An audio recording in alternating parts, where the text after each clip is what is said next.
kayak agak Ya, ngarit-ngarit gitu sih Bu suaranya. ya oke. Sebentar ya. Baik Bu.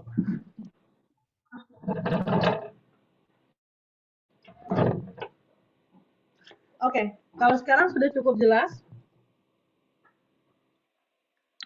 Sudah Ibu. Ya. Baik, saya izin memulai Bu. Oke, oke sebentar. Untuk teman-teman, setelah teman-teman kelompok 2, ini kelompok 2 atau kelompok 1? Kalau yang kemarin kelompok berapa? Kelompok 2. Yang kemarin kelompok 4, Ibu. Soalnya kita Oh, urutan kelompok 4. ngajarnya Oke. di Ya, spin, baik. Ibu. Silahkan dimulai. Oh, diacak ya?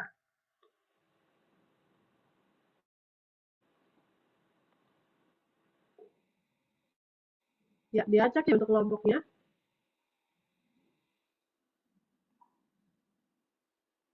Ibu, betul. Pas pemilihan materinya kita diacak, Ibu. Oke. Baik, silahkan boleh dimulai. Baik, Assalamualaikum warahmatullahi wabarakatuh. Selamat pagi Bu Asifa, selamat pagi teman-teman. Kami dari kelompok 1 akan memaparkan materi mengenai airborne disease. Next.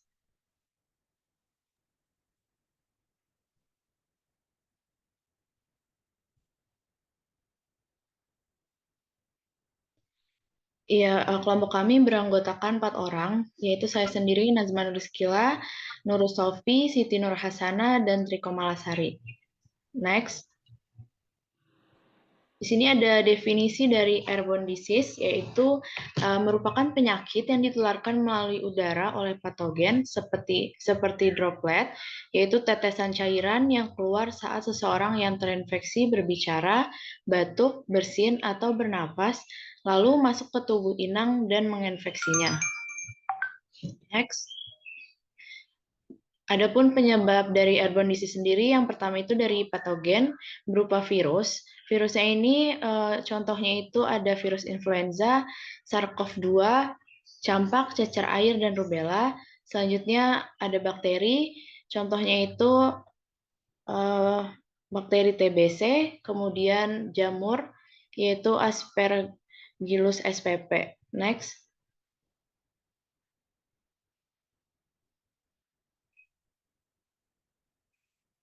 Lalu pada penyebab airborne disease yang kedua yaitu kondisi lingkungan, di mana lingkungan yang tertutup tanpa ventilasi yang memadai, kemudian suhu dan kelembapan tertentu yang mendukung keberlangsungan hidup patogen di udara, dan debu, polutan, serta alergen yang memperburuk kondisi pernapasan. Kemudian ada mekanisme penularan. Airborne disease ini menyebar melalui partikel kecil di udara yang mengandung mikroorganisme seperti patogen, bakteri, virus, atau jamur. Mekanisme penularannya ini terjadi dalam dua bentuk utama, yaitu melalui droplet nuklei atau debu. Next. Di sini ada droplet nuklei, yang dimana penularannya ini terjadi saat percikan cairan atau lendir dari saluran pernapasan yang dapat menyebar pada saat berbicara, batuk, atau bersin. Percikan ini dapat terhirup oleh orang di dekatnya dan dapat bertahan beberapa jam hingga beberapa hari dengan memiliki diameter berkisaran 1 sampai dengan 5 mikrogram. Selanjutnya ada debu. Debu terdiri dari partikel kecil yang terangkat dari permukaan, seperti di lantai, tempat tidur, atau tanah. Partikel-partikel ini mengandung mikroorganisme patogen. Debu bisa terkontaminasi dari lingkungan atau material yang terinfeksi. Ketika terhirup, patogen dalam debu dapat menginfeksi saluran pernapasan. Next. Selanjutnya akan dibacakan oleh Siti Nur Hasanah. Selanjutnya di sini ada jenis penyakit airborne disease. Yang pertama itu ada tuberkulosis atau TBC, yang merupakan penyakit yang menyerang paru atau organ lainnya serta menular langsung yang disebabkan oleh kuman Mycobacterium tuberculosis, suatu basil tahan asam atau BTA, dan menyerang parenkim paru. Indonesia merupakan salah satu negara dengan angka kasus TBC tinggi. Menurut WHO, 0,5% penduduk dunia menderita TBC, terutama di negara berkembang. Strategi global untuk 2030 bertujuan mengurangi kematian TBC hingga 90% dan penurunan kejadian baru TBC sebesar 80% dengan kerjasama lintas sektor yang intensif. Lanjut. Selanjutnya di sini ada triad epidemiologi tuberkulosis yang melibatkan 3 faktor, yaitu agent, host, dan environment. Yang pertama itu adalah agent penyebab TBC adalah Mycobacterium tuberculosis, basil tahan asam yang tumbuh optimal pada suhu 37 derajat Celcius dan pH 6,4 dan 6,4 sampai 7,0. Selanjutnya ada host, yang paling beresiko adalah kelompok usia produktif, terutama di negara berkembang dengan faktor resiko seperti HIV dan merokok. Selanjutnya ada environment atau faktor lingkungan seperti kondisi sosial ekonomi, ventilasi rumah, dan kedekatan dengan penderita sangat mempengaruhi penyebaran TBC yang dapat menular melalui droplet udara. Lanjut. Selanjutnya di sini ada tanda dan gejala tuberkulosis menurut Departemen Kesehatan. Yang pertama itu ada gejala respiratorik seperti batuk yang awalnya non-produktif, kemudian berdahak atau berdarah, sesak nafas, dan nyeri dada. Kemudian yang kedua itu ada gejala sistemik, termasuk demam, keringat malam, anoreksia, penurunan berat badan, dan malaise. Yang ketiga itu ada gejala sistemik lain. Biasanya berkembang secara bertahap dalam beberapa minggu hingga bulan, namun dapat muncul akut seperti pneumonia. Lanjut. Di sini ada tanda-tanda dan gejala tuberkulosis menurut Kementerian Kesehatan. Yang pertama itu ada demam, ada malaise, anoreksia, penurunan berat badan, ekspansi buruk pada tempat yang sakit, lalu ada batuk secara perlahan selama berminggu-minggu sampai berbulan-bulan. Lalu ada peningkatan frekuensi pernafasan, dan bunyi nafas hilang dan ronhi kasar, serta pekak pada saat perkusi. Lanjut. Selanjutnya penyakit kedua itu ada flu dan batuk. Batuk pilek adalah masalah kesehatan umum yang dapat mengganggu aktivitas dan kualitas hidup. Musim flu sering terjadi akibat perubahan suhu dan kelembapan yang melemahkan sistem kekebalan tubuh, memudahkan virus masuk, dan menyebabkan gejala seperti pilek, batuk, dan sakit tenggorokan. Lanjut. Selanjutnya di sini ada gejala flu dan batuk. Yang pertama itu ada hidung tersumbat atau berair, yang kedua itu ada tenggorokan gatal atau sakit, pusing atau sakit kepala ringan, lalu ada demam ringan dan lelah, selanjutnya ada kehilangan nafsu makan, batuk, dan bersin-bersin. Lanjut. Selanjutnya di sini ada penyebab flu dan batuk, yaitu yang pertama itu ada rhinovirus, penyebab umum pilek biasa. Yang kedua itu ada coronavirus, termasuk SARS dan MERS. Yang ketiga itu ada adenovirus, yang menyebabkan batuk pilek, radang tenggorokan, dan konjungtivitis, serta virus influenza yang juga dapat menyebabkan batuk pilek. Selanjutnya ada cara mengobati flu dan batuk. Yang pertama itu adalah istirahat yang cukup, minum banyak cairan, gunakan pelembab udara. Yang keempat itu konsumsi makanan bergizi, serta hindari paparan asap rokok atau polusi. Selanjutnya di sini ada cara mencegah flu dan batuk. Yang pertama itu disarankan semua balita mendapatkan vaksin sesuai jadwal untuk meningkatkan daya tahan tubuh, dan bila memungkinkan juga mendapat vaksin influenza. Yang kedua itu adalah minum air putih yang cukup serta perbanyak konsumsi sayur dan buah. Yang ketiga itu ada istirahat yang cukup agar daya tahan tubuh tetap terjaga. Yang keempat itu sebisa mungkin hindari dekat dengan penderita batuk pilek atau kita berjaga jarak. Lalu selanjutnya ada gunakan masker agar terhindar dari penularan penyakit. Dan terakhir adalah rajin mencuci tangan.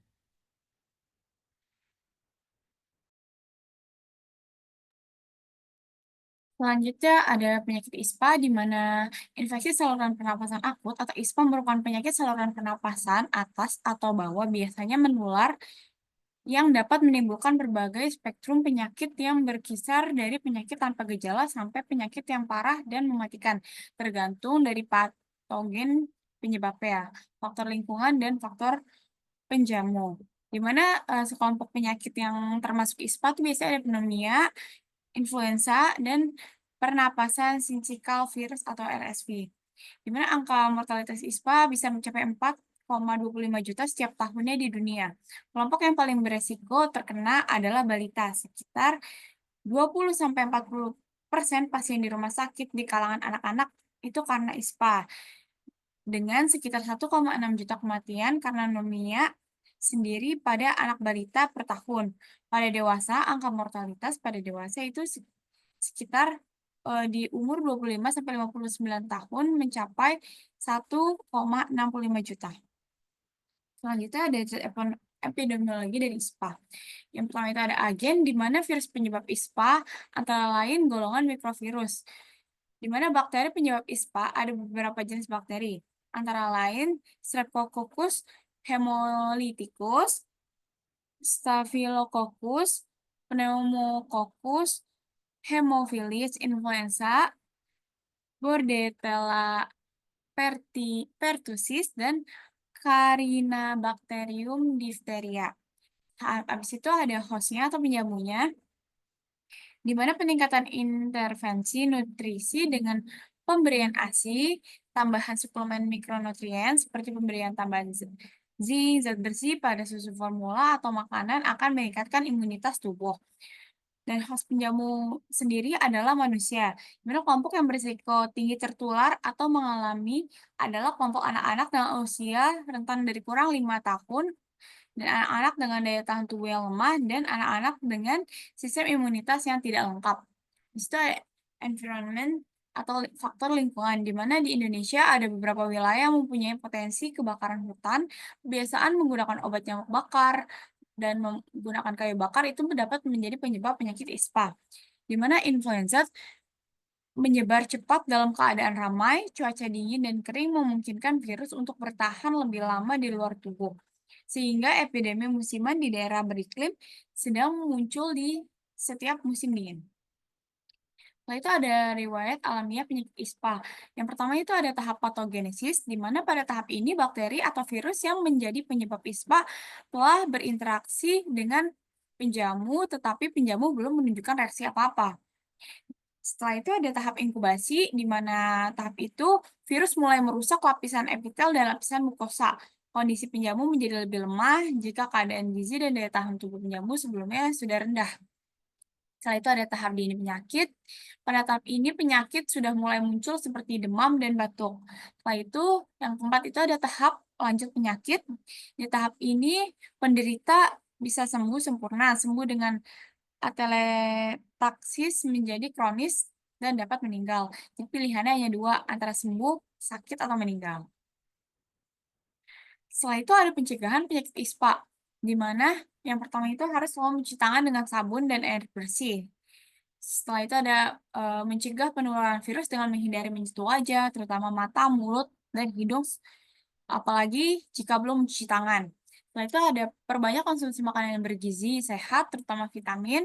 Habis itu makanannya harus dengan gizi seimbang.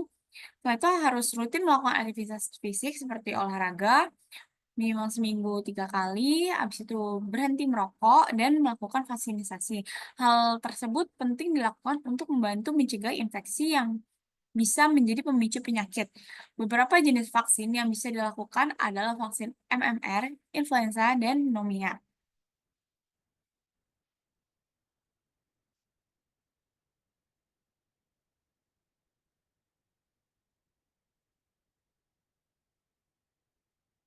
Selanjutnya itu ada COVID-19, di mana coronavirus atau lazim disebut COVID-19 merupakan virus yang menyebabkan terjadinya infeksi saluran pernapasan atas. Gejala COVID ini bisa berkisar ringan hingga sedang seperti penyakit flu. Terdapat 6 jenis coronavirus yang diidentifikasi, yaitu SARS-CoV yang menyebabkan sindrom pernapasan akut, MERS-CoV itu sindrom pernapasan Timur Tengah, HCOV 229E, HCOV OC43, HCOV NL63, HCOV HKU1. Dan gejala COVID-19 itu yang umum terjadi itu biasanya hidung berair, sakit kepala, demam, batuk, merasa tidak enak badan, sakit tenggorokan, dan hilangnya kemampuan indera pernapasan dan penciuman. Beberapa varian coronavirus dapat menyebabkan gejala yang parah. Infeksinya dapat berubah menjadi bronkitis dan pneumonia, disebabkan oleh coronavirus, yang mengakibatkan gejala seperti demam yang mungkin cukup tinggi bila mengidap pneumonia, batuk dengan lendir, sesak napas, nyeri dada, atau sesak saat bernapas dan batuk. Setelah itu ada penyebab coronavirus, di mana percikan air liur, pengidap batuk atau bersin, menyentuh tangan dan wajah orang yang terinfeksi, menyentuh mata, hidung, atau mulut setelah memegang barang yang terkena percikan air liur, atau orang yang mengidap coronavirus, dan tinja atau feses. Setelah itu ada banyak sekali jenis-jenis varian mutasi coronavirus. Yang pertama itu ada varian alpha, varian delta, varian beta, varian gamma, varian epsilon, varian lambda, varian zeta, varian eta, varian theta, varian iota, varian mu, varian kappa, varian omikron, varian XBB, varian Kraken atau XBB 1,5, dan varian Outrush. Setelah itu ada diagnosis infeksi coronavirus, di mana untuk mendiagnosis coronavirus, dokter akan mengawali dengan anamnesis atau wawancara medis, di mana dokter akan menanyakan gejala-gejala COVID yang sudah dialami dan melakukan pemeriksaan lebih lanjut untuk membantu menegakkan diagnosis. Dan dokter mungkin juga akan melakukan tes dahak, pengambilan sampel dari tenggorokan, atau spesimen pernapasan lainnya, seperti waktu tes COVID itu ya. Dan untuk kasus yang diduga infeksi novel coronavirus, dokter akan melanjutkan swab tenggorokan, DPL, fungsi hepar, fungsi ginjal, dan PCT atau CRP. Dan pengobatan infeksi coronavirus itu bisa meminum obat pereda nyeri untuk mengurangi rasa sakit, demam, dan batuk, namun jangan diberikan aspirin pada anak-anak. Selain itu, jangan berikan obat batuk pada anak di bawah 4 tahun. Setelah itu, gunakan pelembab ruangan atau mandi dengan air hangat. Setelah itu, ada perbanyak istirahat dan perbanyak asupan cairan tubuh. Lalu jika tidak bisa dirujuk karena beberapa alasan, dokter akan melakukan isolasi mandiri, serial foto toraks sesuai indikasi, terapi simptomatik, terapi cairan, ventilator mekanik, dan antibiotik jika disertai infeksi bakteri. Setelah itu, ada pencegahan infeksi coronavirus, di mana harus sering mencuci tangan. Setelah itu, jangan menyentuh wajah, hidung, mulut saat tangan dalam keadaan kotor atau belum cuci tangan. Hindari kontak langsung atau berdekatan dengan orang yang sedang sakit. Hindari menyentuh hewan atau unggas liar. Membersihkan dan mensterilkan permukaan benda yang sering digunakan. Menutup hidung dan mulut ketika bersin atau batuk dengan tisu atau dengan tangan. Dan jangan keluar rumah dalam keadaan sakit, kenakan masker dan segera berobat ke fasilitas kesehatan ketika mengalami gejala penyakit saluran pernapasan, serta konsumsi vitamin untuk meningkatkan daya tahan tubuh. Nah, itu ada jenis-jenis COVID-19 yang kemarin terjadi. Yang pertama itu ada Pfizer-BioNTech, di mana vaksin yang menggunakan metode mRNA atau vaksin asam nukleat. Vaksin ini menggunakan materi genetik dari virus corona yang berguna untuk menghasilkan antibodi dengan cara memberikan instruksi pada sel-sel di tubuh. Selanjutnya itu ada vaksin Sinovac.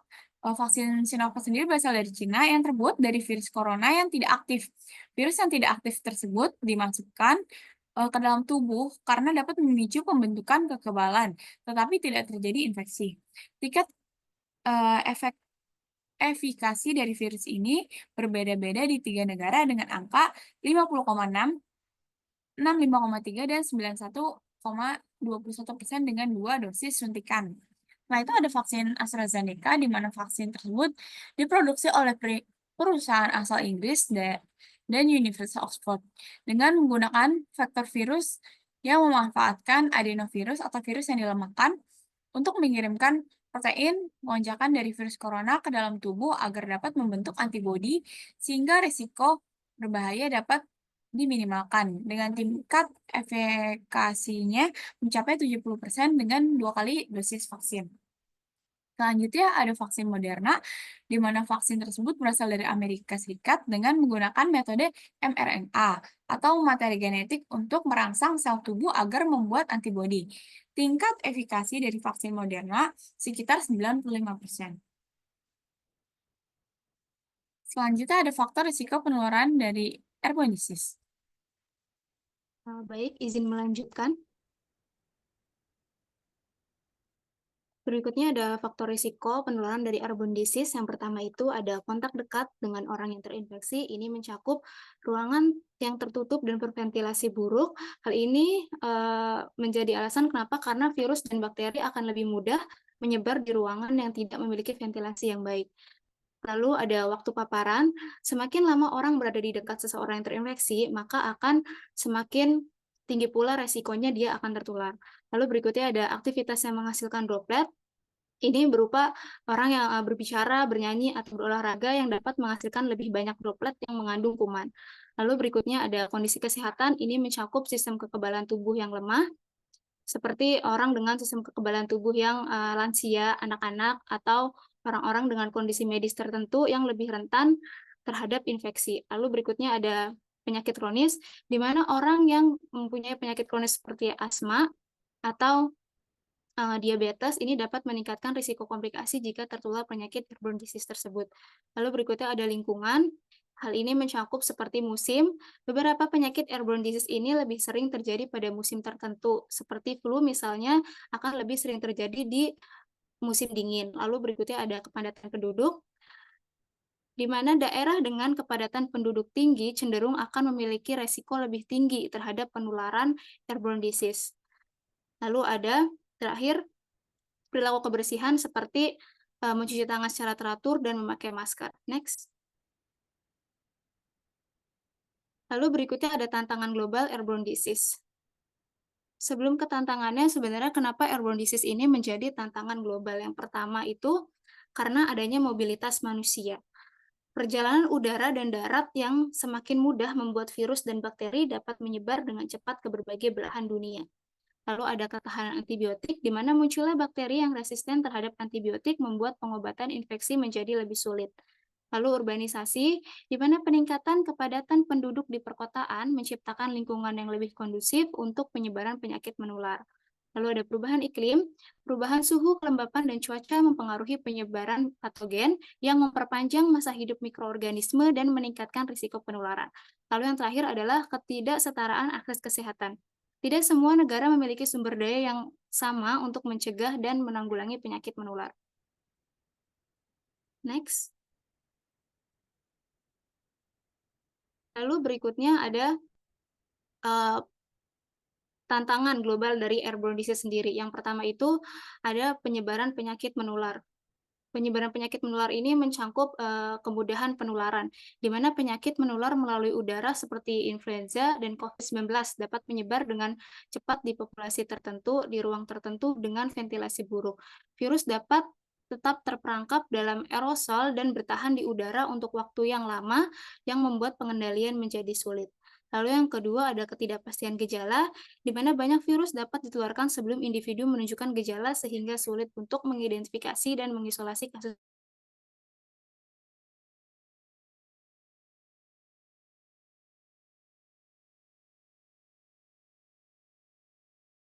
Contohnya seperti Mycobacterium tuberculosis yang resisten terhadap obat, atau multidrug resistant atau MDR-TB yang menjadi tantangan besar dalam pengobatan tuberkulosis.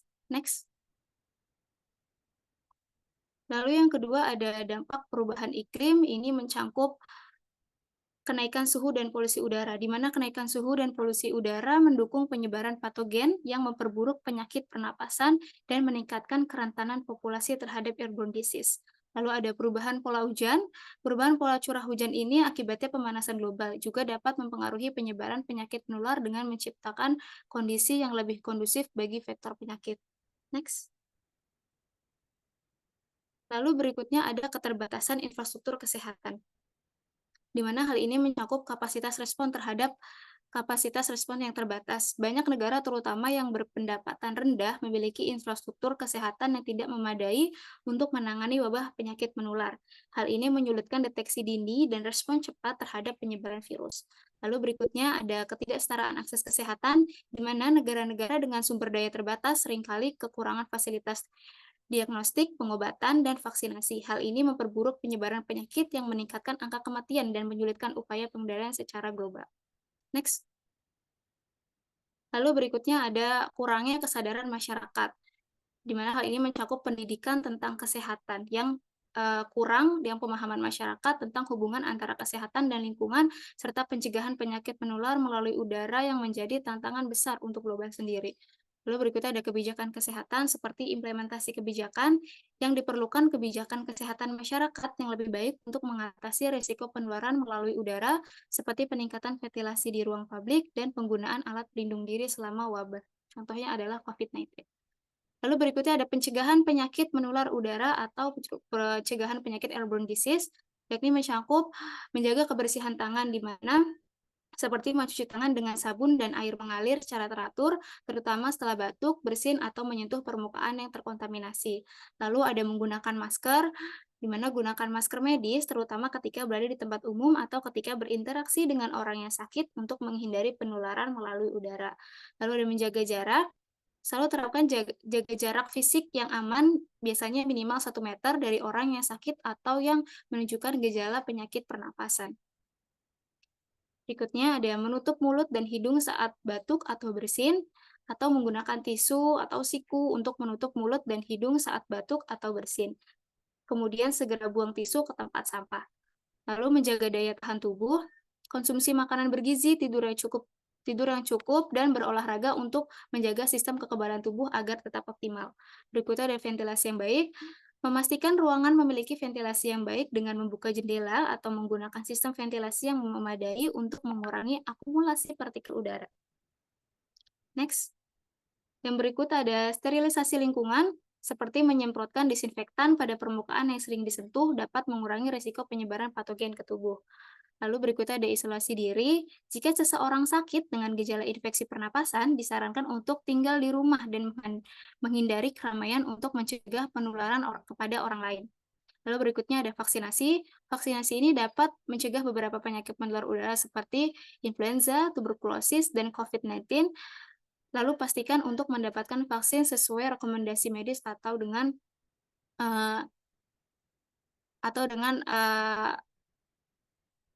dosis yang cukup dari medisnya. Lalu berikutnya adalah ini daftar pustaka yang kami gunakan untuk menjadi acuan dalam membuat materi.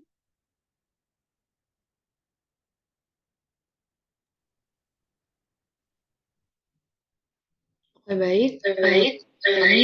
Dan apakah dari teman-teman ada pertanyaan? Oke, silahkan teman-teman bertanya terlebih dahulu ya. Ada 3 pertanyaan. Suara saya dengung nggak? Tidak, Ibu. Tidak, Ibu. Oke ya, aman ya. Ya, baik, silahkan. 3 pertanyaan dibuka.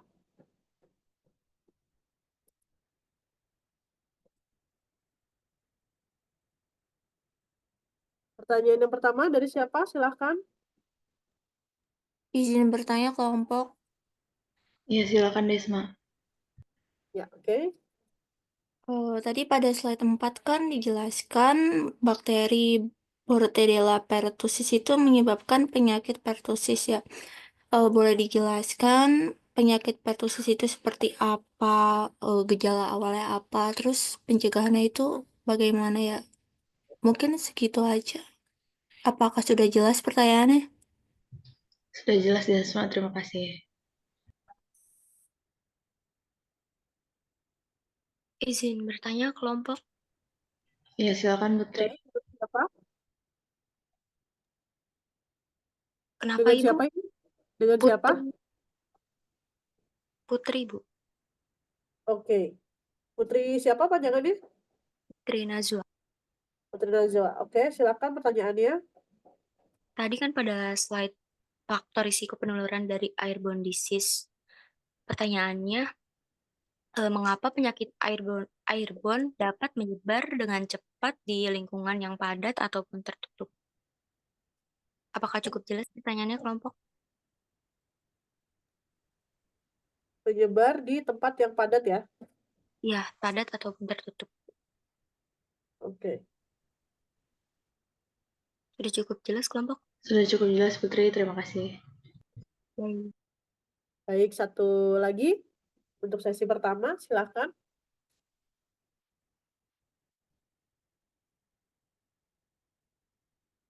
Pertanyaan selanjutnya.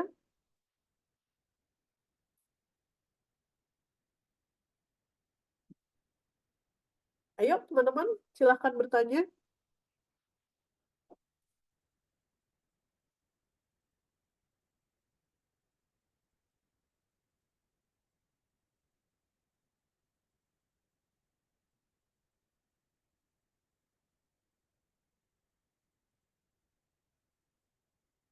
Oke. Ya, silakan teman-teman bertanya. Ada lagi yang mau bertanya tentang airborne disease? Izin bertanya kelompok. Ya, silahkan. Agung, pertanyaannya. Bagaimana edukasi masyarakat dapat meningkatkan kesadaran tentang hubungan antara vektor dan penyebaran penyakit airborne di komunitas yang beresiko tinggi? Apakah sudah jelas? Bagaimana edukasi masyarakat?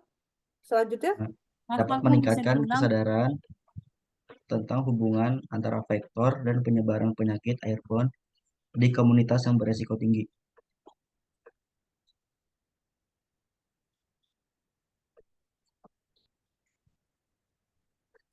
Agung, maaf tadi apa? Dapat meningkatkan kesadaran apa? Tentang hubungan antara vektor dan penyebarannya airborne di komunitas yang beresiko tinggi.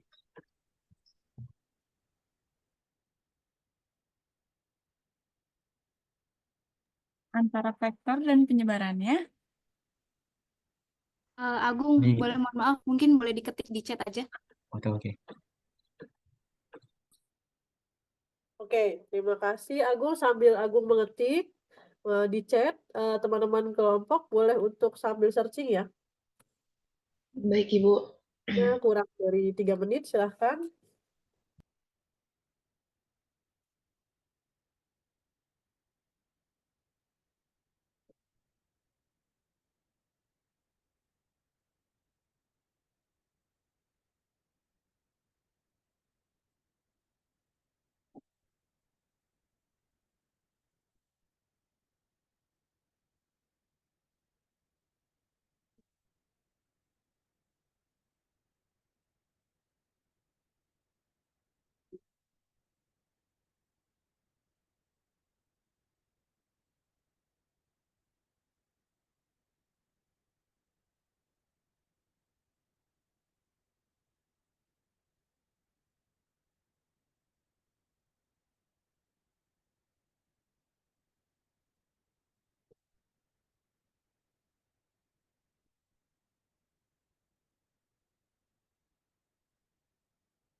Baik, silakan teman-teman kelompok, sudah ada jawabannya?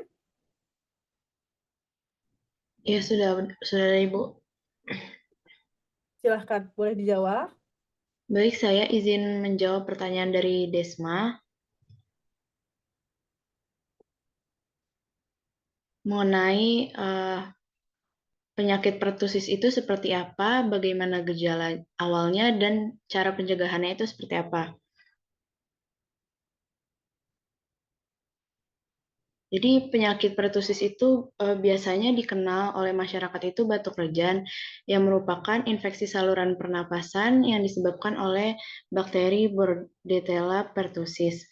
Penyakit ini sangat menular dan dapat menyebabkan batuk parah yang berlangsung lama. Untuk gejalanya itu mirip seperti flu biasa, di mana kayak pilek, hidung tersumbat, bersin, dan batuk ringan. Untuk cara pencegahan utamanya ini dengan melakukan vaksin DPT, difteri, pertusis, dan tetanus pada anak-anak. Lalu juga dapat menggunakan masker ataupun menjaga jarak untuk menghindari penyakit ini. Penyakit pertusis ini juga sangat rentan untuk anak-anak, terutama pada bayi. Seperti itu, Desma, apakah sudah jelas?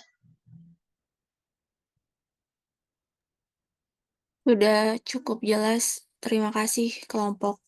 Baik, sama-sama. Oke, silakan boleh dijawab dulu, selanjutnya nanti saya tambahkan terakhir. Izin menjawab pertanyaan dari Agung ya, yang bagaimana edukasi masyarakat dapat meningkatkan kesadaran masyarakat, dengan faktor dan penyebaran airborne di komunitas yang berisiko tinggi. Yang pasti edukasinya harus yang tepat ya. Yang pertama itu informasinya itu harus jelas dan sederhana, gimana? Bagaimanapun informasinya itu harus mudah dipahami. Dan kita bisa menggunakan media sosial seperti media sosial atau poster. Dulu.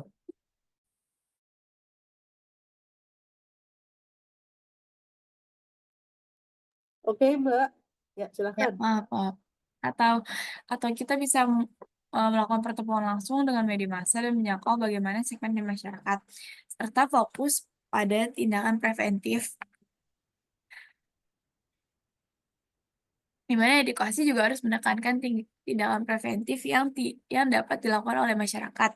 Nah, itu ada keterlibatan tokoh masyarakat, tokoh masyarakat, tokoh agama, dan pemimpin komunitas untuk memberikan contoh dan menjadi duta dalam kampanye edukasi. Setelah itu harus juga melakukan strategi edukasi yang efektif, di mana seperti melakukan workshop dan pelatihan, seperti kayak di petugas kesehatan atau kader-kader posyandu, kader-kader RT, dan kelompok yang rentan terhadap penyakit tersebut. Setelah itu ada kampanye di media sosial, memberikan alat pelindung diri. Setelah itu kerjasama dengan beberapa sektor seperti sektor sekolah atau sektor lingkungan kayak PKK gitu, Ibu. Dan juga ada pemantauan dan evaluasi. Setelah itu kan dari komunitas atau tempat yang beresiko terkena airborne disease kan biasanya lingkungan yang lembab, atau biasanya kan lingkungan lembab tersebut biasanya ada eh, di hunian yang padat penduduk ya. Jadi itu dia kayak minim pencahayaan matahari dan tempatnya tuh kumuh gitu. Sebenarnya juga butuh dorongan dari pihak pemerintah dan beberapa program pemerintah untuk menanggulangi lingkungan-lingkungan tersebut. Seperti mungkin bisa melakukan program kota tanpa kumuh, di mana program tersebut yang bertujuan untuk meningkatkan kualitas hidup masyarakat di pemukiman kumuh melalui perbaikan infrastruktur dasar, sanitasi, dan pemberdayaan masyarakatnya. Setelah itu bisa membangun rumah-rumah susun, di mana pembangunan rumah susun menjadi salah satu solusi untuk mengatasi kepadatan penduduk di perkotaan.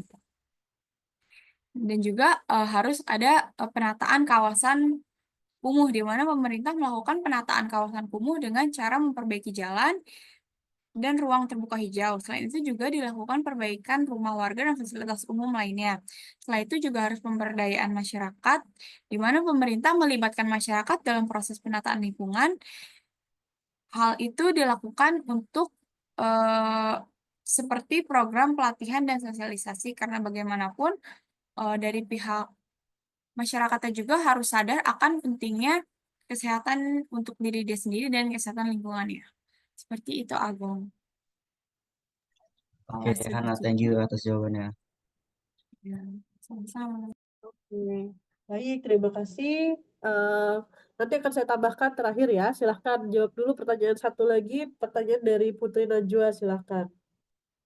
Baik, saya akan menjawab pertanyaan dari Putri Najwa, yaitu mengapa penyakit airborne dapat menyebar dengan cepat di lingkungan yang padat atau tertutup. Penyakit airborne dapat menyebar dengan cepat di lingkungan yang padat atau tertutup karena udara di tempat tersebut cenderung lebih terperangkap dan sirkulasi yang terbatas.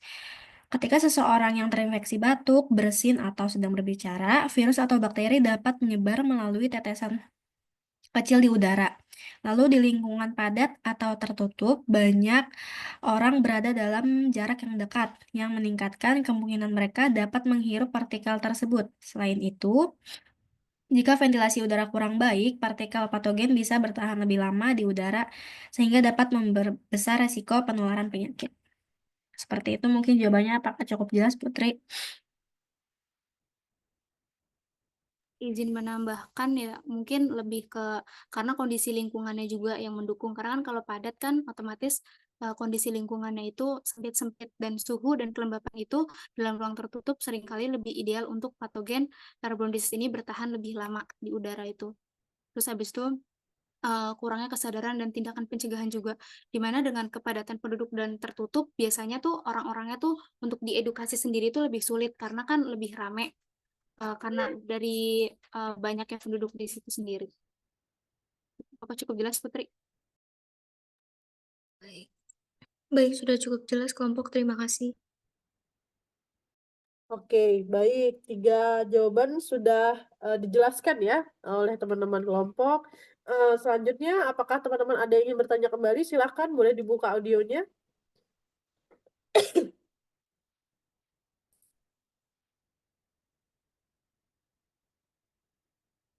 Silahkan jika ada yang tanyakan kembali.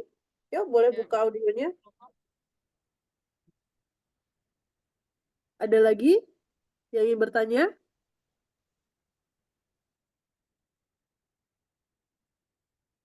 Oke, kalau tidak ada yang bertanya lagi, boleh gantian saya share screen sedikit nih. Mudah-mudahan bisa ya, dari laptop saya dulu nih, saya coba dulu ya. Nanti kalau nggak bisa, mohon dibantu yang tadi saya kirim di WA.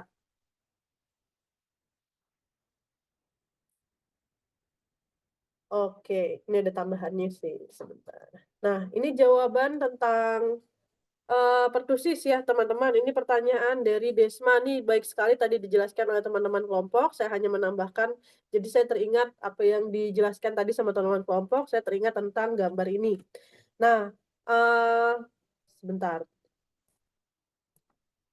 Suara saya terdengar jelas ya? Aman ya? Jelas, Ibu. Bu. Ya, oke. Ya, saya share screen dulu sebentar. Oke. Nah, apakah ini sudah terlihat slide share-nya? Share Terlihat, screen-nya? Ibu. Terlihat, Bu. Lihat. Oke, teman-teman lihat pada bagian ini. Di sini ada gambar paru nih di sebelah kiri.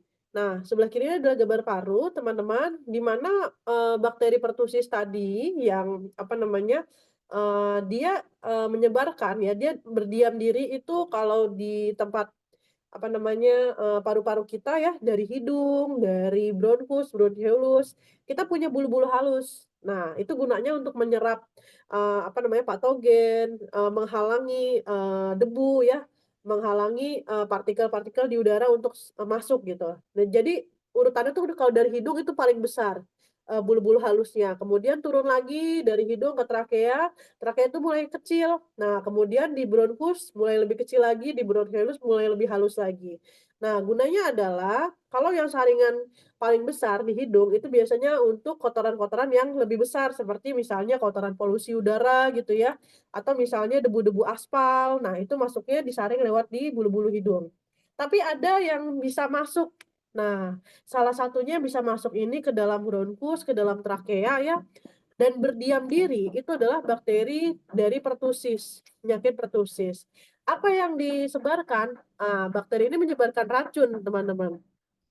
Menyebarkan racun, racunnya dia berdiam diri di bulu-bulu halus yang ada di sini nih. Ini epitel bronkus kita ya. Bronkus dan trakea nih di sini. Jaringannya. Jaringan epitel. Nah, di atasnya tuh kita punya bulu-bulu halus untuk menyaring. Tapi si bakteri ini, bakteri pertusis ini, dia senang banget diem di bulu-bulu halus yang ada di pernafasan kita. Nah, jadilah di sini mengeluarkan racun. Pada saat mengeluarkan racun, nah kita punya refleks nih teman-teman, balik ke sistem imunitas kita ya. Nah, kita punya refleks yang bagus nih dari sistem imun. Tapi karena bakteri ini dia berdiam diri di bulu-bulu halus, maka ini membuat gatal. Nah, dari gatalnya itu yang ada di bulu-bulu halus inilah, akhirnya itu membuat orang yang kena pertussis ini dia batuk terus-menerus karena toksin ini, dia mengeluarkan gatal. Nah, di samping itu, respon sistem imun kita nih ada 4 ini nih, ada makrofag, ada neutrofil, ada dendritic cell, ada limfosit T ya, semuanya bekerja sama mengeluarkan bakteri ini, tapi sangat butuh waktu yang lama. Artinya kalau sudah kena bakteri ini, kemudian tidak terjadi vaksinasi, teman-teman tidak divaksin pada saat waktu kecil ya, waktu pas, bayi.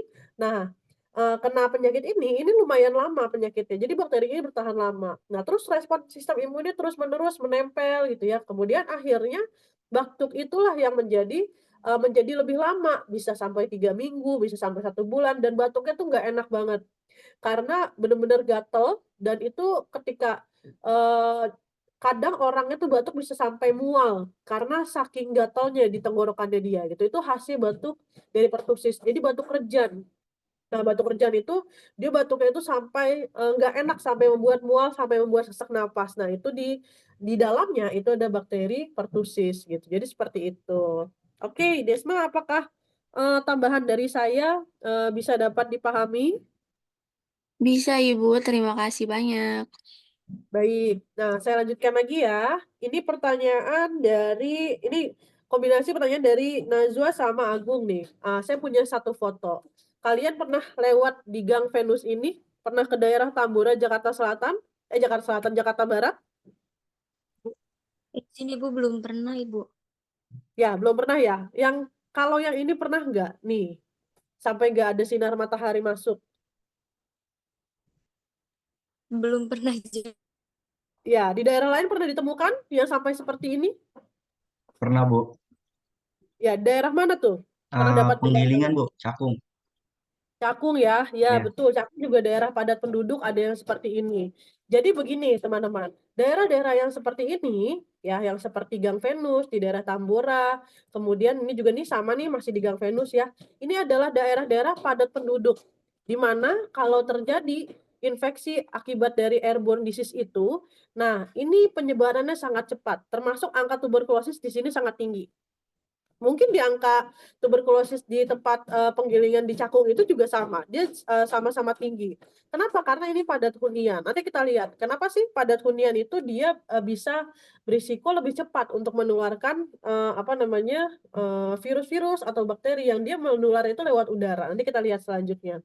Oke, pertanyaan dari Agung tadi adalah bagaimana edukasi masyarakat. Edukasi itu sesimpel mungkin, betul, seperti yang dijelaskan oleh teman-teman kelompok, sesimpel mungkin, tapi orang-orang di sini belum tentu bisa merubah total karena, mau tidak mau padatan hunian ini harus dirubah.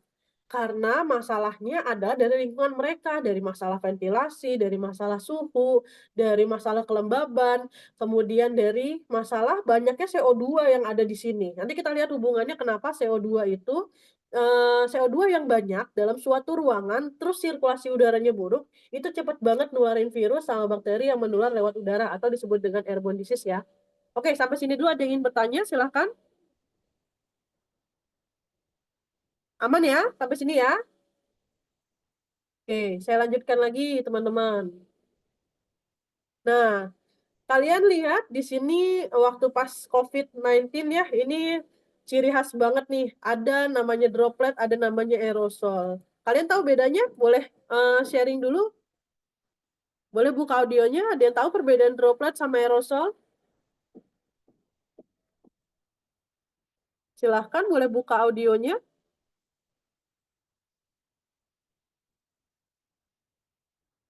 Ada yang tahu perbedaan droplet dan aerosol? Pernah dengar? Tadi di teman-teman kelompok nih ada perbedaan, ada penjelasan nih, droplet sama aerosol. Mungkin teman-teman kelompok boleh untuk sharing perbedaan droplet dan aerosol. Boleh di Trikomala Baik, Bu, perbedaan. izin.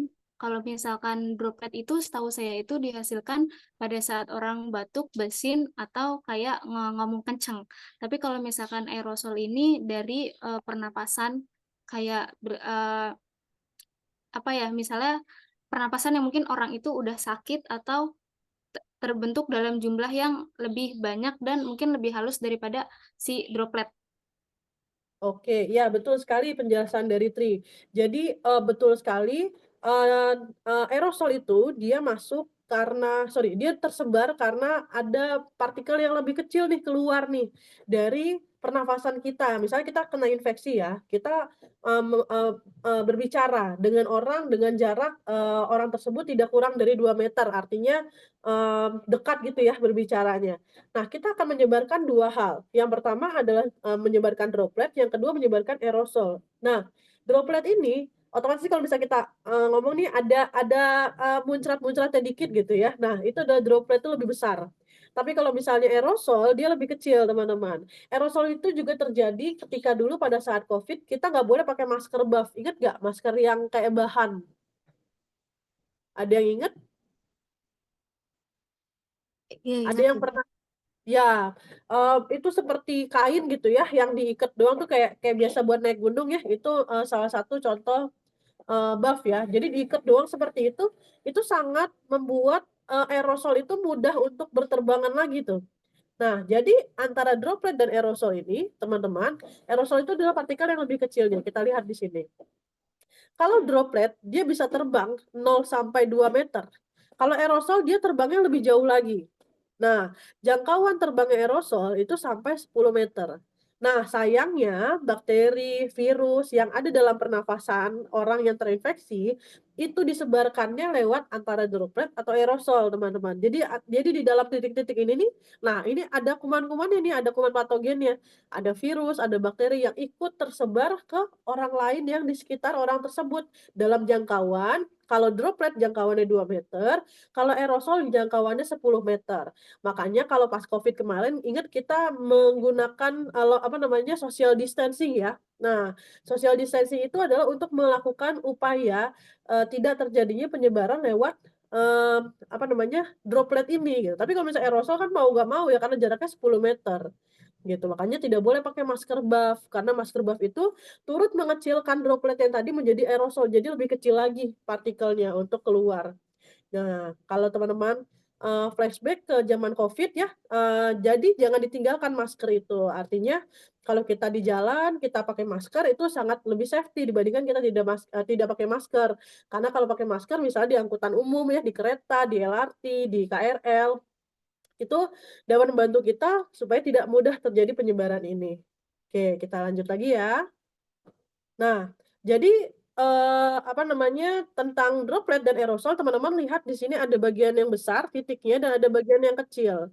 Yang besar itu adalah droplet, yang titiknya itu adalah aerosol. Nah, ini ada potensial untuk orang-orang yang terdekat kalau si orang yang terinfeksi ini ngobrol tanpa masker. Termasuk bakteri tuberkulosis juga bisa terbang, tapi tergantung dari sistem imun orang yang susceptible-nya, orang yang berisiko terkena infeksinya. Apakah dia drop, apakah dia punya HIV ya, virus HIV, maka dia lebih rentan untuk kena tuberkulosis. Tapi kalau orang yang masih sehat nih seperti kita ya, sehat-sehat saja, maka tuberkulosis itu walaupun dia menyebar lewat udara, lewat droplet, tapi tidak mudah untuk kita yang dekat-dekat dengan orang yang tuberkulosis itu kita mudah terkena, tidak. Karena sistem imun kita lebih baik. Nah, jadi kita balik ke sini. Pada saat orang yang terinfeksi ini menularkan droplet dan aerosol itu betul ya tadi penjelasan dari Tri, dia lebih di bawah lagi aerosol. Nah, ini keluar semua pada saat orang itu ngobrol tanpa masker. Jadi ini menularkan nih karena di dalamnya ini ada virus dan bakteri yang bisa menyebar. Nah, lalu masuklah ke orang yang potensial ini nih, orang yang susceptible ini nih, yang berisiko. Lalu kalau orang yang sistem imunitasnya jelek, maka dia akan turut terinfeksi. Nah, ukuran dari, droplet itu adalah 5 mikron biasanya. Kalau ukurannya dari, ukuran dari droplet itu adalah 5 sampai 100 mikron. Nah, kalau yang aerosol dia lebih kecil lagi, kurang dari 5 mikron. Nah, bakteri sama virus itu lebih kecil lagi dari kurang dari 5 mikron, teman-teman. Jadi bakteri dan virus ini dia berdiam diri di aerosol-aerosol yang terbang, yang droplet di daerah droplet yang terbang di dalamnya gitu. Jadi seperti itu. Oke. Nah, ini ada fase-fasenya, teman-teman. Jadi fase-fase ini ada fase generasi dan ekshalasi. Nah, ini dari orang yang terinfeksi nih. Orang yang terinfeksi ini dia menyebarkan. Nah, ini tergantung ketahanan virusnya. Disebut dengan viral load ya, yang beberapa waktu lalu sebelum UTS kita pernah sharing. Kemudian ada mekanismenya. Bertahannya seberapa besar bertahan virus tersebut di udara. Nah, itu juga mempengaruhi seberapa besar misalnya virus itu bisa ikut bersama aerosol. Kalau misalnya aerosolnya kering misalnya atau dropletnya sudah kering, apakah virus tersebut masih bisa hidup? Nah, bakterinya apakah masih bisa hidup gitu ya tanpa media aerosol atau droplet tersebut gitu ya. Nah, itu juga tergantung dari jenis bakteri dan virusnya. Kemudian yang kedua, transportnya. Nah, kita tidak bisa sebagai kita ahli Kesmas ya, nanti kita tidak bisa mencegah fase 1. Karena ini tim medis yang mencegah. Kita juga tidak bisa mencegah fase 3, kecuali kita bilang sama orang-orang untuk mencegah itu supaya makan vitamin yang banyak ya, supaya sistem imunnya bagus. Tapi yang bisa kita cegah adalah faktor lingkungan di fase 2, di sini teman-teman. Apa yang harus dicegah? Kita cek tadi ya udah dijelaskan sama teman kelompok, ada temperaturnya, ada kelembabannya, ada sirkulasi udaranya, airflow ya, ada ventilasi di sini nih. Ada radiasi UV.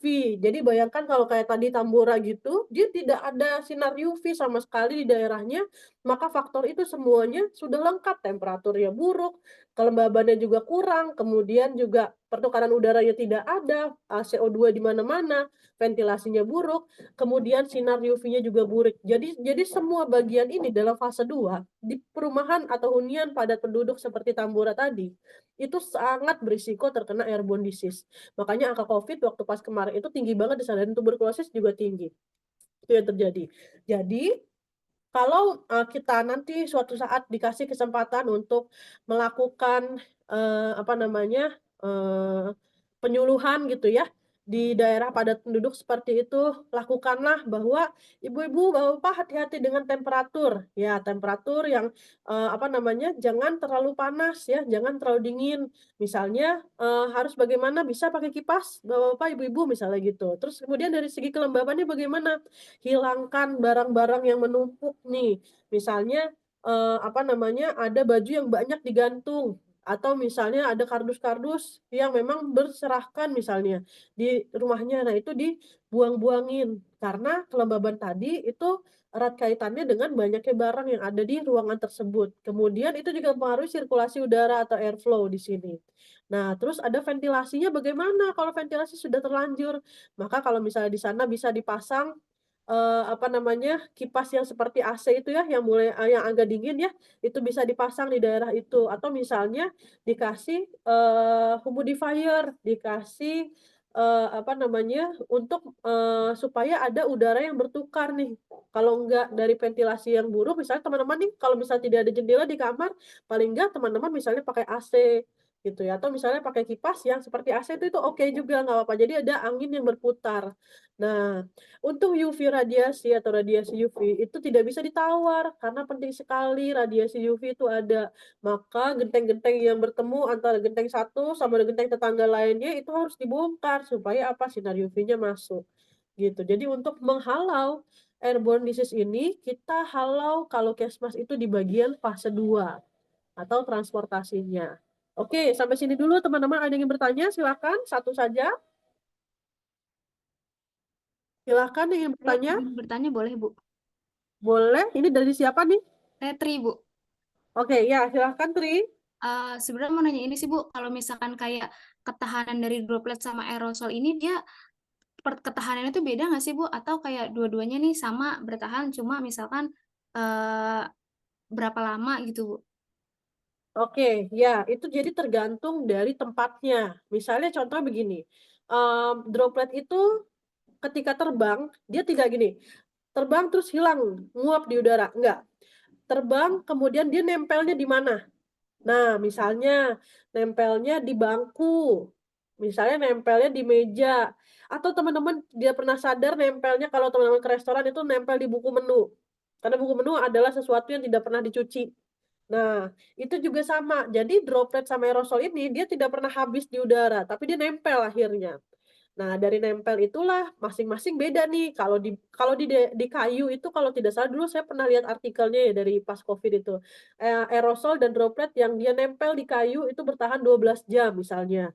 Terus kemudian ada juga di, besi. Besi itu lebih cepat diserapnya, artinya dia lebih cepat kering. Kalau kayu kan dia lebih menyerap ya dibandingkan dengan, yang besi. Nah, bahan-bahan yang mengandung besi itu dia lebih cepat, menguap dari si aerosol dan droplet itu. Nah, yang saya ingat itu tuh, seperti itu Tri, tapi kalau misalnya Tri mau searching lagi, coba, searching, eee bagaimana droplet dan aerosol itu bertahan di benda-benda padat gitu, misalnya seperti itu. Nanti dia keluar di Google ya. Jadi seperti itu. Apakah terjawab? Terjawab, Ibu. Baik, terima kasih, Bu. Oke, baik. Terima kasih. Saya lanjutkan lagi ya. Nah, ini, teman-teman memang airborne disease ini adalah, yang paling mudah penularannya. Karena dia tidak perlu skin to skin, dia tidak perlu blood to blood, dia tidak perlu vektor, tapi dengan kita ngobrol sama orang, kita tidak pakai masker, orang yang sakitnya apalagi tidak pakai masker, maka akan terjadi penularan tersebut lewat droplet. Tinggal kuat-kuatan sistem imun kita. Kalau kita kuat sistem imunnya, maka tidak terjadi sakit.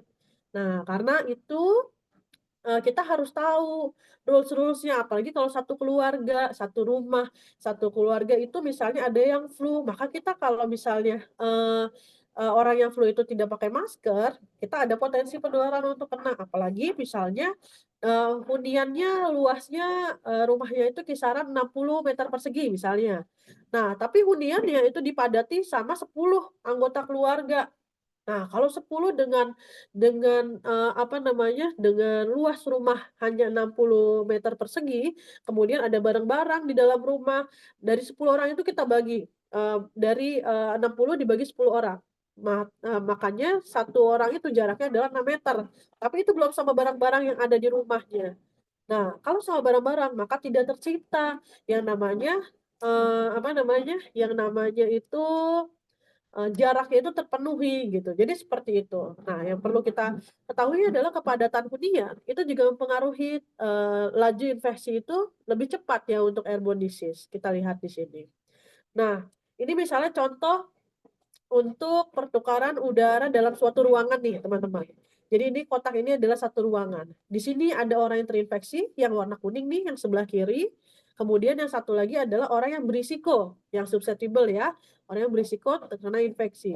Jadi orang yang menginfeksi ini, dia mengeluarkan droplet dan aerosol kemana-mana nih, yang warna bulatan ini ya, ini adalah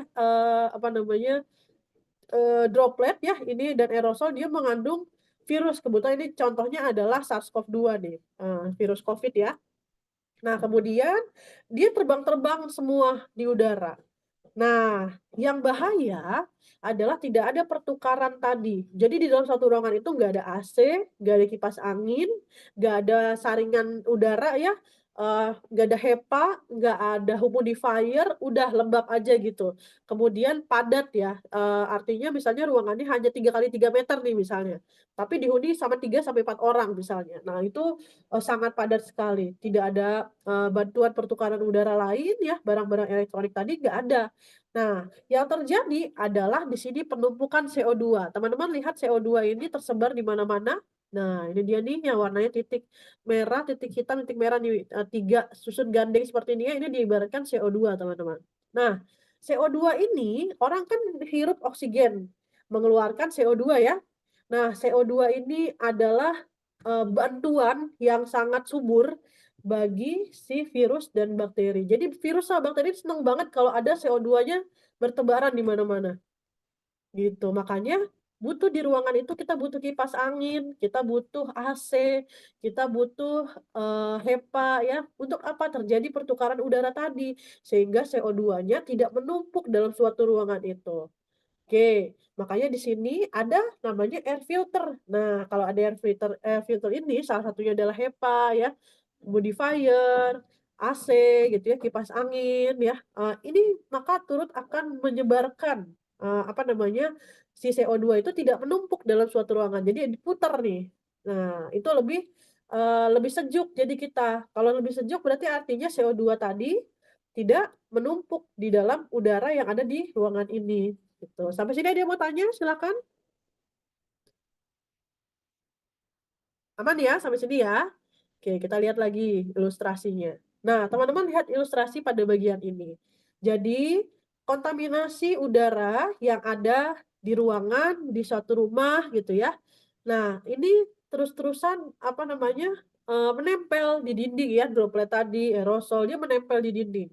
Nah, kalau kita punya yang namanya sistem pemanas, kalau di luar negeri tuh pada subtropis itu sistem pemanas ya, kalau kita punya AC biasanya di rumah, kita punya AC, nah itu bagus sekali untuk dinyalakan teman-teman. Kenapa? Karena kalau tadi ada orang yang kena flu, nah kita nyalakan AC maka terjadi pertukaran ini, pertukaran udaranya, kan ada ya, saringan udaranya yang buat AC itu di luar ya.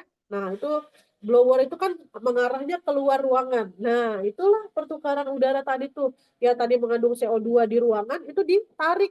Nah kemudian ditarik itu kemudian, dibuang lewat apa? Lewat blower yang, apa namanya, yang outdoor itu gitu, yang dari AC itu gitu. Nah kemudian masuk lagi udara baru. Nah di sini masuk udara baru nih, udara baru dari luar itu masuk ke ruangan. Nah difilterlah di ruangan tersebut, kemudian terjadi apa namanya, pertukaran CO2 dan O2 lagi, begitu seterusnya. Jadi pentingnya ada HVAC system itu artinya adalah, bantuan untuk alat elektronik gitu ya seperti AC, itu termasuknya HVAC system. Nah, ini turut untuk, mengecilkan risiko terjadinya apa namanya, airborne disease. Makanya airborne disease itu kalau huniannya udah padat penduduk, tidak ada kipas angin, tidak ada AC, itu akan sangat, mudah untuk menyebar. Nah, bayangkan kalau misalnya ini yang kedua nih, ini tipikal yang pertama dia punya, apa namanya, HVAC system. Yang kedua ini, ya udah begini aja gitu ya. Nah, kalau kita lihat di sini, ini akan menyebar kemana mana nih, ventilasi naturalnya dia menyebar, nah lalu dia dikeluarkan lagi, tapi dia juga bisa menyebar ke seluruh ruangan di sini. Gitu. Jadi hati-hati teman-teman, kalau ada keluarga yang sedang flu ya, maka dinyalakan kalau teman-teman punya humidifier, punya air purifier ya, itu dinyalakan. Atau misalnya ada AC saja boleh juga dinyalakan AC-nya gitu. Jadi supaya apa? Supaya, sirkulasi udara ini dia terbuang ya, udara dari dalam dia terbuang keluar, yang keluar masuk lagi baru, masuk ke, rumah teman-teman ya di ruangannya, seperti itu. Nah, ini dia. Ini nggak rugi kalau teman-teman punya indikator CO2. Nah, untuk apa teman-teman Kesmas butuh, punya indikator CO2? Ini tidak mahal ya kalau teman-teman searching di Shopee itu harganya masih ya setara uang jajan 3 hari ya. Mungkin nanti kalau teman-teman udah kerja nih bisa bisa punya itu gitu ya, punya punya indikator CO2. Untuk apa gunanya? Kalau rumah kita terlalu padat, banyak barang-barang, banyak, apa namanya, huniannya terlalu padat, sirkulasi udaranya tidak bagus, CO2 ini akan menunjukkan level di atas 1000. Artinya bagaimana kalau CO2 levelnya tinggi? Nah, tadi balik ke gambar yang barusan nih, bahwa virus dan bakteri itu senang banget sama CO2. Mereka tumbuh terus-menerus. Kenapa? Karena tidak ada pertukaran udaranya. Jadi CO2 itu tidak cuma dari manusia, CO2 itu bisa dari barang-barang yang numpuk yang ada di rumah. Gitu. Itu juga bisa menyebabkan penyebaran CO2 semakin meningkat, sehingga tidak terciptalah yang namanya healthy level CO2-nya. Di antara berapa? Kurang dari 1000. Kalau kurang dari 1000 maka level CO2-nya itu bagus sekali untuk ruangan, artinya ruangannya fresh ya. Kalau teman-teman bandingkan pengukuran CO2 ini di luar ruangan, wah itu bagus sekali karena level CO2-nya dia kurang dari 1000. gitu. Oke, saya lanjutkan lagi ya. Nah, jadi level yang bagus itu adalah di bawah 1000 di sini. Biasanya ventilasi yang normal itu dia ada di ambang batas 1000 nih teman-teman. Teman-teman yang punya di rumah AC ya, kemudian sedang mendengarkan Zoom hari ini, saya yakin level udara CO2-nya itu dia di bawah 1000. Tapi kalau misalnya sedang padat, panas, gerah gitu ya, terus ada teman-teman sedang ngumpul, itu akan bertambah level CO2-nya meningkat lagi di atas 1000. Jadi, untuk apa teman-teman punya alat tersebut? Nah, itu untuk mengukur bahwa kalau ada yang sakit, nah bisa diantisipasi. Jadi salah satunya adalah untuk intervensi ke masyarakat, kita punya alat itu dulu tuh yang CO2 level itu tadi. Gitu. Oke, saya lanjutkan lagi ya. Nah, ini sama nih. Jadi kalau dia udah di atas 1000, nah di sini nih, maka ini punya risiko terkena penyakit airborne disease di sini. Apalagi kalau level CO2-nya sudah di atas 5000, wah itu pengap banget udaranya. Eh Kalau bisa dibayangkan itu kayak teman-teman di ruangan kedap udara dan itu tidak ada ventilasi sama sekali, terus teman-teman merasa panas banget. Nah, itu, eee, bisa dibilang ukuran dari CO2-nya itu bisa di atas 3000, bahkan sampai di 4000. Kalau sampai 5000 manusia tidak bisa bertahan lebih dari 8 jam, gitu. Jadi hati-hati dengan level CO2 yang tinggi ya, karena bakteri dan virus itu senang banget berkembang biak dengan level CO2 yang tinggi itu di ruangan. Yang kedua, kalau level CO2 itu mempengaruhi, yang kedua adalah kelembaban. Teman-teman lihat, udara yang terlalu kering atau kurang dari 40% kelembabannya, itu juga tumbuh subur bakteri dan virus nih. Senang banget nih bakteri virus yang ada di droplet itu senang banget dia tumbuh subur. Artinya, udara yang bagus itu mempunyai kelembaban 40 sampai dengan 60% teman-teman. Nah, teman-teman pada saat nge-Zoom saat ini nih, ini kelembaban udaranya di antara ambang batas 40 sampai dengan 60. Kita bisa yang kita rasakan kalau kelembaban itu dia kering, adalah teman-teman gampang dehidrasi, teman-teman gampang keringetan, kemudian gampang rasa panas ya. Ini terjadi biasanya kalau kita musim panas nih, terus di ruangan tersebut tidak ada, ventilasi, tidak ada sirkulasi udaranya. Itu kemungkinan kelembabannya dia turun, kurang dari 40%. Kalau yang kita sekarang sedang alami, kita bisa bernafas dengan santai, maka kelembabannya ada di 40 sampai dengan 60. Seperti itu. Nah, ini juga sama ya. Jadi kalau kelembaban kurang dari 40%, maka ini sangat, menjadi, ruangan yang subur untuk pertumbuhan dari bakteri dan virus tersebut nih. Senang banget mereka nih kalau, apa namanya, kelembabannya itu kurang dari 40%. Makanya idealnya indoor itu adalah di 40 sampai dengan 60% dan AC yang ada di ruangan teman-teman, kipas angin yang ada di ruangan teman-teman, itu turut untuk membantu kelembaban itu stabil. Jadi dibutuhkan untuk apa? Untuk, supaya kelembabannya tidak terlalu kering dalam suatu ruangan.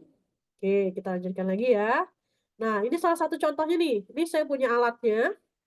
Alat ini contoh ya, ini di kafe.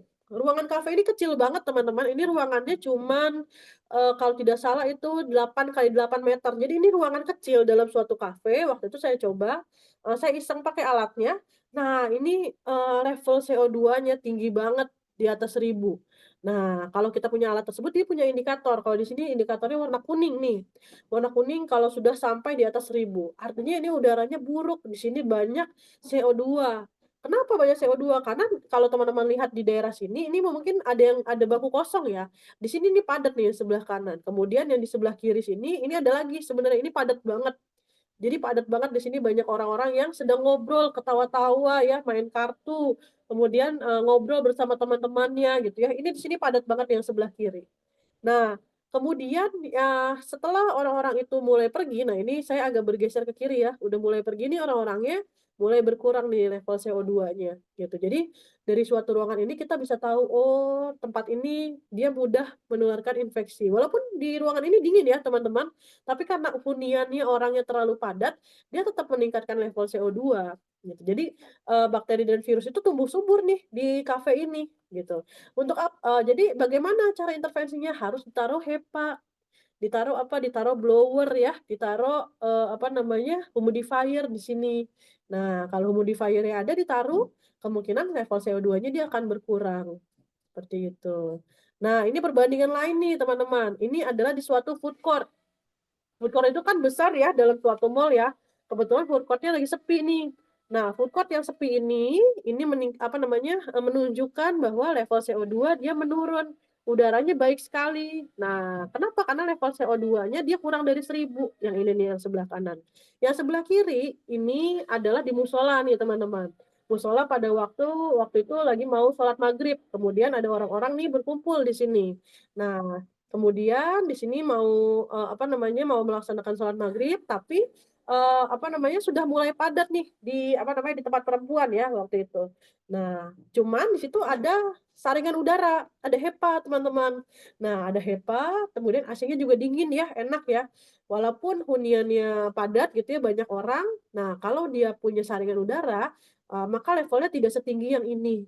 Jadi dia masih lebih bagus ya di 1194. Seperti itu. Oke, ada yang ingin bertanya? Terakhir, satu saja. Jadi yang perlu diperhatikan dalam airborne disease adalah faktor-faktor lingkungan tadi ya, transportasinya tuh di fase kedua. Kalau fase pertama dan fase ketiga, mungkin fase ketiga kita bisa kasih sharing untuk orang yang berisiko itu untuk makan-makan vitamin, banyakin protein ya. Tapi kalau untuk kita mengantisipasi, kita antisipasi yang fase 2 tadi di bagian transportasinya. Artinya jangan ciptakan lingkungan yang tumbuh subur untuk airborne disease. Nah, cara-caranya seperti ini tadi yang ada di slide, seperti itu. Oke, teman-teman? Ada yang ingin bertanya sampai sini?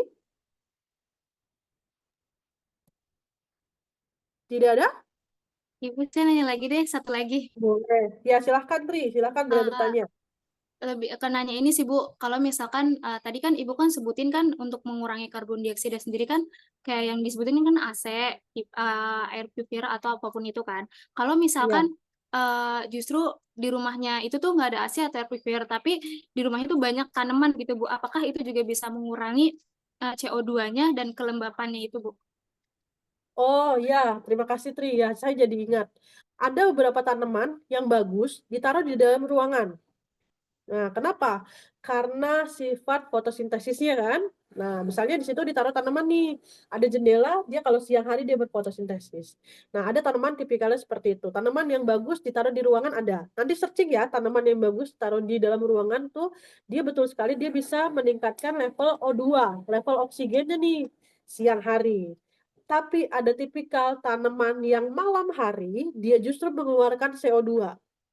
Nah, tanaman apa itu? Saya juga, banyak ya jenisnya ya, saya juga, pernah baca artikel itu.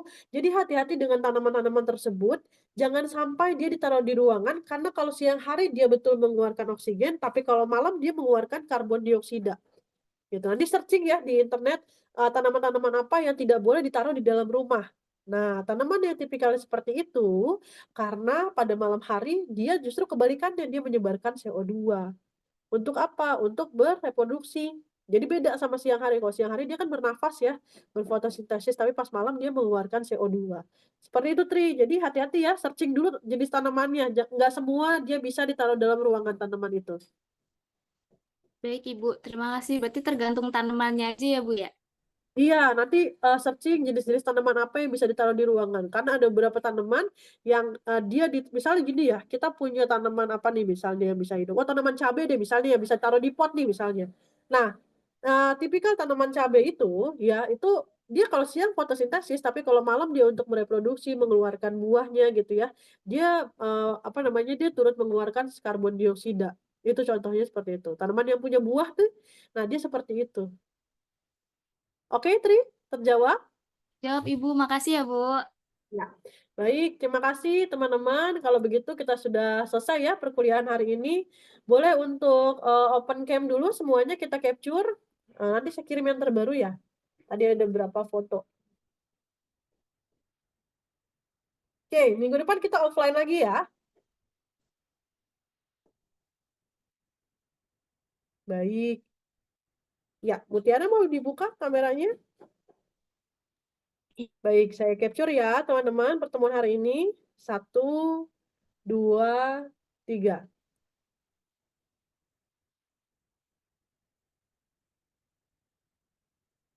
Oke, sudah saya capture teman-teman. Terima kasih banyak semuanya. Selamat beristirahat. Hari ini bisa lebih panjang ya istirahatnya ya, karena kuliah online. Nanti kita ketemu lagi minggu depan, tapi minggu depan lagi kita dapat libur ternyata. hari Rabu ya, pas banget kita libur ya. Oke, baiklah kalau gitu terima kasih banyak semuanya. Selamat siang. Assalamualaikum warahmatullahi wabarakatuh. Waalaikumsalam. Waalaikumsalam. Terima kasih Terima banyak, kasih Bu. banyak, Ibu. Ya, Bu. Saya izin live.